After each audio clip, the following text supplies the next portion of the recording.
हमारे साथ हैं डॉक्टर आदित्य परिहार, एमडी मेडिसिन और मधुमेह, डायबिटीज, थायराइड जैसी बहुत सी बीमारियों को का उपचार भी कर रहे हैं, लोगों को उससे बचाव भी करवा रहे हैं। जिस तरीके से होता है, स्वास्थ्य एक महत्वपूर्ण चीज होती है और हर व्यक्ति को अपने स्वास्थ्य का ध्यान रखना चाहिए। डॉक्टर साहब, हम आपका स्वागत करते हैं अपने चैनल पर। और मुद्दे की बात यह है कि अभी जिस तरीके का मौसम चल रहा है, पानी है, फिर धूप आती, फिर पानी हो गिर रहा है, बरसात है, वायरल बहुत तेजी से फैल रहा है, तो ऐसे में लोगों को आप क्या सुझाव देते हैं? निश्चित रूप से मौसम जो है प्रत्येक वर्ष आता है बारिश वाला और बीमारियां लेकर आता है। वायरल लेकर आता है, डेंगू लेकर आता है, मलेरिया लेकर आता है, टाइफाइड लेकर आता है और बहुत ज़्यादा परेशान। आज ओपीडी, किसी भी ओपीडी में आप खड़े होंगे देखेंगे खचाखच भरा हुआ है और उनमें अगर देखा जाए तो 90% पेशेंट जो हैं इसी वायरल के, मौसमी बुखार के हैं। अब होता क्यों है ये जान लेंगे। कैसे बचाव कर सकते हैं, तो मेरा मानना ये है कि 40% से 50% तक बचा जा सकता है। घर ही पर बिना डॉक्टर के पास जाए और उसका समय पे उपचार ले लेंगे तो हॉस्पिटल में एडमिशन से भी बच जाएंगे। जो अपन देख रहे हैं कि इतनी खराब स्थिति में, कोई नॉर्मल खांसी थी, गले का इन्फेक्शन था, उसको निमोनिया तक ले गए, कुछ लापरवाही के कारण, कुछ डिले करने के कारण। अगर जान लेंगे तो निश्चित रूप से ये मौसमी बुखार है, ये गलत रूप नहीं लेगा, एक भयावह रूप नहीं लेगा। तो हो क्यों रहा है, सबसे पहले इस मौसम में क्यों होता है बारिश का मौसम जो है सबसे ज़्यादा अच्छा रहता है कीटाणुओं के लिए, पराजीवियों के लिए पनपने के लिए। इसमें आर्द्रता रहती है, ह्यूमिडिटी रहती है, इसमें ऐसे इम्यूनिटी रहती है अपनी बॉडी की, इंसानी बॉडी की, कि इसमें रोग प्रतिरोध क्षमता कम हो जाती है थोड़ी सी, तो ज़्यादा मौका मिल जाता है वायरस को, बैक्टीरिया को पनपने का बॉडी में। वो ज़्यादा उग्र रूप ले लेता है और हमें वायरल से ग्रसित कर देता है। बचाव के लिए कई चीज़ें कर सकते हैं। अब घरेलू स्तर पे बात करा जाए तो अगर आप पानी की मात्रा, हाइड्रेशन प्रॉपर रखेंगे बॉडी में, तो आपकी इम्यूनिटी अच्छी रहेगी। आप फल, विटामिन सी जो अच्छा स्रोत रहता है, खट्टे फल जिनमें अच्छा स्रोत रहता है, वो लेने लगें, कुछ एंटीऑक्सीडेंट्स लेने लगें, आप पर्याप्त समय पे भोजन लेने लगें, तो ये चीज़ें ऐसी हैं जो आपकी इम्यूनिटी को अच्छा रखेंगी और निश्चित रूप से आप वायरस के प्रकोप से बच जाएंगे, या उसका अगर असर भी होगा तो बहुत कम होगा। अभी जिस तरीके से देखने में आ रहा है, तो युवाओं में हार्ट डिसीज ज़्यादा देखी जा रही है। युवाओं में ये हृदय रोग से संबंधित बीमारियों को भी देखने में आ रहा है। आपको क्या लगता है कि कोविड के बाद जो बूस्टर डोज है उसका असर है क्या? अगर मुझसे व्यक्तिगत ये प्रश्न पूछा जाए तो निश्चित रूप से मेरी ओपीडी में भी आज की डेट में इतने सारे पेशेंट आ रहे हैं, वो उनका प्रश्न यही रहता है, सर हमने कोविड लगवाया, बूस्टर डोज लगवाया, सारे जो हमें बताया गया वो डोज हमने लगवाया, क्या मेरे चांसेस बढ़ जाते हैं हार्ट अटैक के? तो मेरा उनको यही कहना रहता है, ये एक ईयरली वैक्सीन रहती है। जो अगर फ्लू की वैक्सीन देखी जाए कोविड की, 1 साल काम करने वाली रहती है, उसके बाद उसका इफेक्ट हट जाता है। तो अगर इसी के कारण होता तो ये अभी तक नहीं चलता। ये हार्ट अटैक के जो अगर परसेंटेज देखे जाए बढ़ गए और अपन ये बोलें कि ये कोविड वैक्सीन ही इसकी जड़ है, तो ये अभी तक नहीं चलता आता। अभी तक अपन देख रहे हैं कि हार्ट अटैक के केसेस बढ़े आ रहे हैं, दिख रहे हैं। अब वो क्यों बढ़ते जा रहे हैं? क्योंकि उसके और भी कई कारण हैं। युवा अवस्था है, युवा हैं, उनमें बहुत जोश रहता है, उनमें बहुत टारगेट रहते हैं। आज की आपाधापी में जब इतनी ज़्यादा कॉम्पिटिशन है, सभी के अंदर एक स्ट्रेस बना हुआ है। वो स्ट्रेस कुछ जान जाते हैं, कुछ नहीं जानते हैं, और वो स्ट्रेस धीरे धीरे अपने ऑर्गन्स के लेवल में डेवलप होता है, जिसमें हार्ट सबसे ज़्यादा संवेदन होता है, क्योंकि उस पर असर आया तो निश्चित रूप से मृत्यु ही कराएगा। दूसरा, एक और मेरा जो ऑब्जर्वेशन है वो मैंने देखा है कि पहले इतने सीसीटीवी, इतने कैमरेज और इतना विजिलेंस नहीं था। आज की डेट में हम मोबाइल उठाते हैं, उसमें देखते हैं किसी को अटैक आ रहा है, वो दिख रहा है लाइव हमें, किसी को एक्सीडेंट हो रहा है वो लाइव दिख रहा है, कोई जिम में कर रहा है, बॉडी बना रहा है, उसका लाइव हमें बॉडी में दिख रहा है कि ये मर रहा है। तो वो दिमाग में एक गहरा असर छोड़ता है और हर एक चिंतित हो जाता है कि यार ऐसा मेरे साथ ना हो जाए। वो स्ट्रेस, कुछ बीमारियां, आपाधापी, ये सब कुल मिला के हार्ट पे असर ला रहे हैं। और अपन का कहना ये कि सिर्फ कोविड वैक्सीन इसकी जड़ है या वजह है, ये कहना गलत होगा, क्योंकि अब कोविड वैक्सीन लगाए हुए करीब 3 साल से 4 साल हो चुके हैं। उसके बाद तो उसका एक्सपोजर हुआ नहीं है, और वो ऐसी कोई वैक्सीन नहीं थी कि उसका सालों साल असर रहे बॉडी में।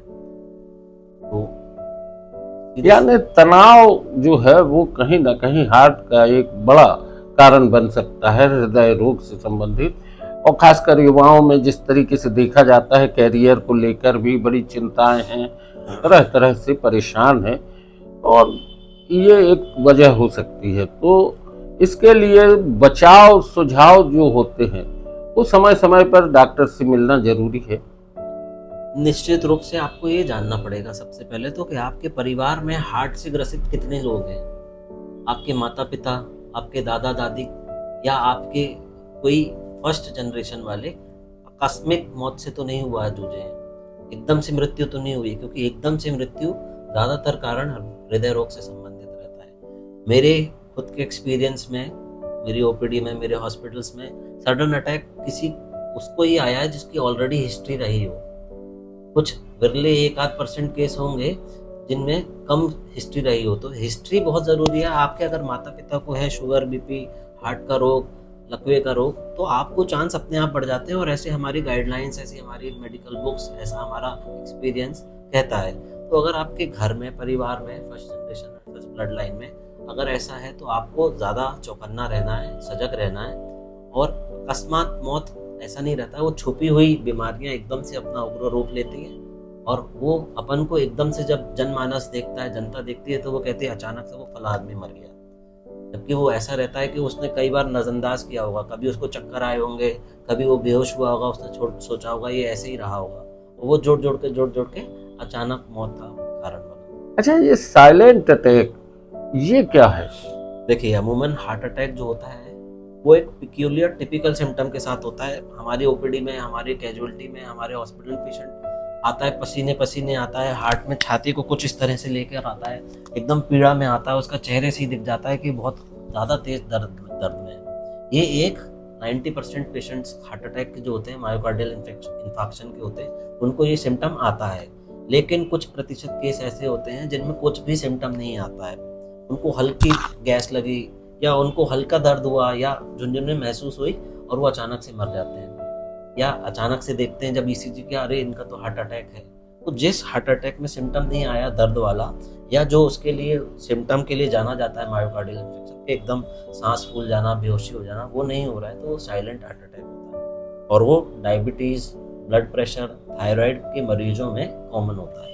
आपने डायबिटीज की चर्चा की। डायबिटीज को लेके भी बहुत सारी चर्चाएं आमतौर पे कहते हैं भारत डायबिटीज की राजधानी बन रहा है।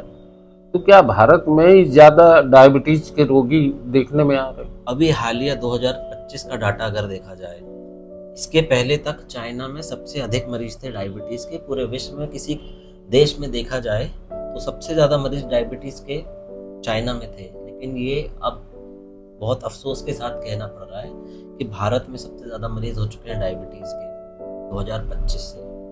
सबसे ज़्यादा डायबिटीज़ से ग्रसित जो है देश वो भारत है, जबकि वो डेवलप्ड भी नहीं है, डेवलपिंग नेशन है।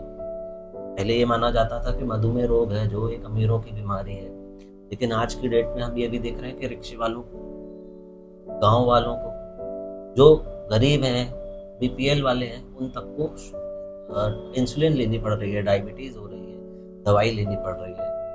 तो निश्चित रूप से अब भारत नंबर 1 हो चुका है, और ये हमारे लिए बहुत निराशा की बात है कि हम इस चीज़ में नंबर 1 आ गए हैं कि हम डायबिटीज़ में सबसे ऊपर। और ये चिंतनीय विषय है, क्योंकि हर घर में लगभग अब डायबिटीज़ के मरीज काफ़ी हो चुके हैं, और इसकी जानकारी बहुत कमी है। जानकारी नहीं है लोगों को। अभी भी झाड़ फूक में या नॉर्मल गोली दवाइयों में या चूरन चटनी में, इन चीज़ों में बहुत विश्वास है लोगों का, और उसको बदतर कर वो उस स्थिति तक पहुंच जा रहे हैं डायबिटीज़ का रोग कि वो organ dysfunction, kidney failure, heart attack, brain attack, इन तक पर पहुंच जा रहे हैं, जबकि उसको सिंपल दवाइयों से बचाया जा सकता है। बेहतर स्वास्थ्य कैसे रहे, अगर इस बारे में विचार करें तो आम आदमी को अपने खान पान, जीवन में को किस तरीके से एक ऐसा रखे कि वो हमेशा अपने स्वास्थ्य के प्रति उसकी चिंताएं उतनी ना बनी रहे। बहुत अच्छा प्रश्न है आपने, क्योंकि यही जड़ को सॉल्व करने वाला प्रश्न है। तो सिर्फ एक शब्द में अगर इसका आंसर दें तो जागरूकता। आपको किसी चीज के बारे में, दुश्मन के बारे में जब मालूम होगा तब आप उससे लड़ोगे।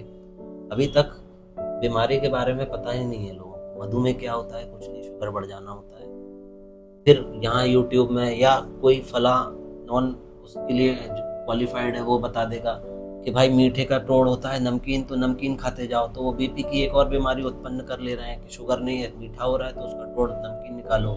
ऐसे कई अलग अलग प्रचलन होते जा रहे हैं और उसको बदतर कर दे रहे हैं। तो जो रूट सोल्यूशन है, जो रूट कॉज को हमको सोल्यूशन देना है, वो जागरूकता है। आप बीमारी को जानो, आप अपने रोग को जानो और उसके लिए जागरूक रखो। मधुमेह क्या होता है, हार्ट अटैक क्या होता है, ब्लड प्रेशर क्या होता है, थायराइड क्या होता है, टाइफाइड क्या होता है, ये अगर आप जान लेंगे तो आप उस चीज़ को ठीक भी कर लेंगे, मेरा ये मानना है।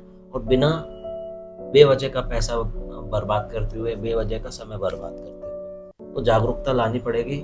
और आप लोग सबसे अच्छा माध्यम है, मीडिया पर्सनल सबसे ज़्यादा अच्छा, ये हाई और लो शुगर, इसमें सबसे ज्यादा आशंका किस बात की रहती है कि लो शुगर वाले पेशेंट को ज्यादा परेशानी जल्दी होती है अगर वो चिंता ना करे, ध्यान ना रखे? लो शुगर मतलब 70 से कम शुगर हो जाना, और लो शुगर 70 से कम के बाद 60 भी हो सकती है, 50 भी हो सकती है, 30 भी हो सकती है, 20 भी हो सकती है, सबके अपने अपने हैं। हम लोग को जो ज़्यादा चिंतित करती है डॉक्टरों को और मरीजों को और उनके परिजनों को, वो लो शुगर इसलिए करती है क्योंकि लो शुगर दिखता है, सिम्टम दिखता है उसका। जिसकी लो शुगर होगी बेहोश होएगा, हड़बड़ाएगा, मिर्गी भी आने लगती है कईयों को, कई बेहोशी तक चले जाते हैं, हॉस्पिटल ले जाते, तो वो सामने दिख जाता है। लेकिन हाई शुगर क्या कर रही है, धीरे धीरे धीरे धीरे धीरे धीरे डैमेज कर रही है। वो आज नहीं करेगी, साल भर बाद, 2 साल बाद, 3 साल बाद, लेकिन वो धीरे धीरे धीरे कर रही है। वो दिखती नहीं है, वो डॉक्टर को दिखती है क्योंकि उसको मालूम है उसकी अगर आज शुगर 300 आ रही है और उसको कोई लक्षण नहीं आ रहा, तो इसका मतलब ये नहीं है कि उसकी फ्रेंडली है, उसकी दोस्त है ये शुगर। उसका मतलब ये है कि ये धीरे धीरे धीरे धीरे धीरे जैसे दीमक खा रही है आपके फर्नीचर को, वैसे ही ये दीमक बनकर डायबिटीज शरीर को खत्म करती जा रही है। और वो आगे जाके जब करेगी तब तक काफ़ी लेट हो जाएगा। तो मरीज कई आते हैं हमारे ओपीडी में कि नहीं डॉक्टर साहब, हमारी 300 350 रहती है, आप उसकी चिंता नहीं करो, हमारा तो बुखार ठीक करो आप, हमें बुखार आ रहा है लंबे समय से। तो उनको ये समझाना ज़रूरी रहता है हम लोग को कि बुखार जो आ रहा है वो इससे नहीं आ रहा है आपको, कि आपको कोई नया इन्फेक्शन, आपकी डायबिटीज़ ही आपका इम्यूनिटी कम कर चुकी है तो दूसरे आपको कर रहे हैं। तो पहला आपका कर्तव्य बनता है कि शुगर कंट्रोल कर लो। तो लो शुगर दिख जाती है, दिख जाता है कि इससे बहुत जल्दी डैमेज हो रही है, या लक्षण दिख जाते हैं, या भयावह दिखता है उसी समय कंडीशन। लेकिन हाई शुगर धीरे धीरे धीरे डैमेज करती है और दिक्कत करती है। यानी दोनों स्थितियां स्वास्थ्य के लिए खतरनाक हैं, दोनों में जागरूकता जरूरी है। दोस्तों, डॉक्टर आदित्य परिहार जी से जो चर्चा की उसमें हमने एक बात का निष्कर्ष निकाला कि स्वास्थ्य के प्रति आपको जागरूक रहना है, समय समय पर अपनी जांच करवाते रहें ताकि आप स्वस्थ रहें, देश स्वस्थ रहे। और ये बड़ी चिंता की बात है कि भारत डायबिटीज के क्षेत्र में नंबर 1 हो गया है और इसको कम करने का संकल्प आप सभी को लेना होगा, हम सभी को लेना होगा। नो न्यूज ओनली व्यूज पर आपने चर्चा की, बहुत बहुत धन्यवाद। धन्यवाद आपका।